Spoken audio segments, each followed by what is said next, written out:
Hello to our viewers. Today we have Stewart DICKSON with us from the United Kingdom. You have been to this observation of elections in Armenia, Yes. in Yerevan. That was the 5th of May. Yep. So as head of the Congress team that went to Yerevan, what has been your main message for the report here at the session in Strasbourg? Well, certainly we found some very good things to commend the electoral processes in Yerevan, and certainly the code which they have to run their elections by has been significantly modified since previous elections and previous Congress reports. We found that the situation was technically well prepared on the ground. The election process went well. People coming into the polling stations were only allowed in smaller groups, which led to less confusion inside the polling stations. However, there were some aspects of life inside the polling station which perhaps gave us some concerns.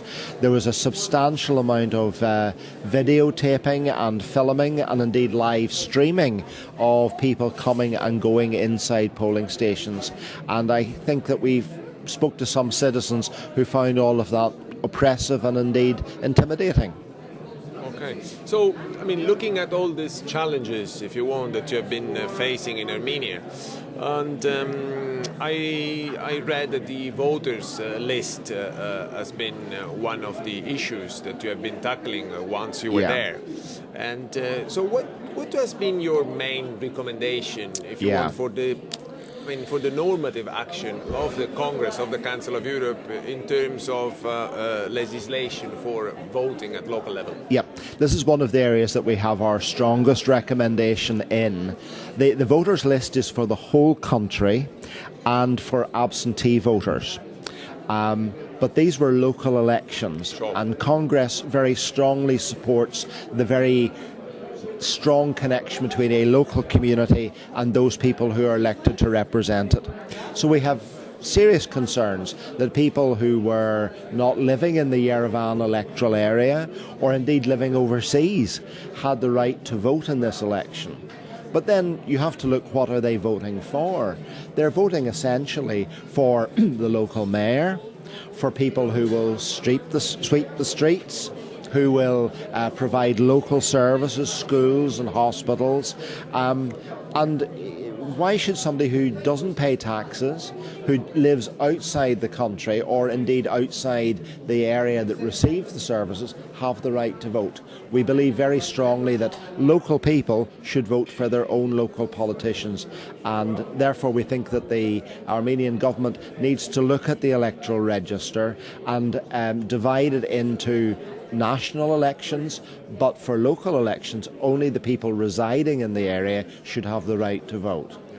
We would like to remind to our viewers that you have been for this Avagani, for this assembly of the aldermen in Yerevan, and if I'm not wrong, this issue is also present in other member states of the Council of Europe. It is, yes, but we believe very strongly in localism. Definitely. And therefore it's very important that if you're electing your local town or city or regional authority, that only the people who live in that area and are qualified to vote should have the right to vote.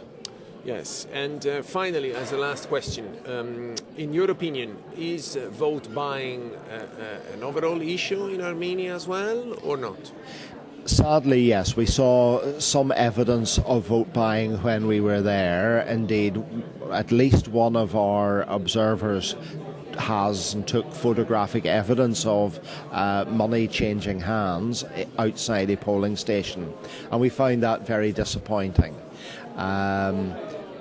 There was a suggestion that people used their mobile phones to take a photograph of the ballot paper that they had marked, and therefore that was proof, and that proof then led to them receiving a payment, which indeed one of our recommendations is a substantial reduction in the amount of filming, video and mobile phone technology inside polling stations.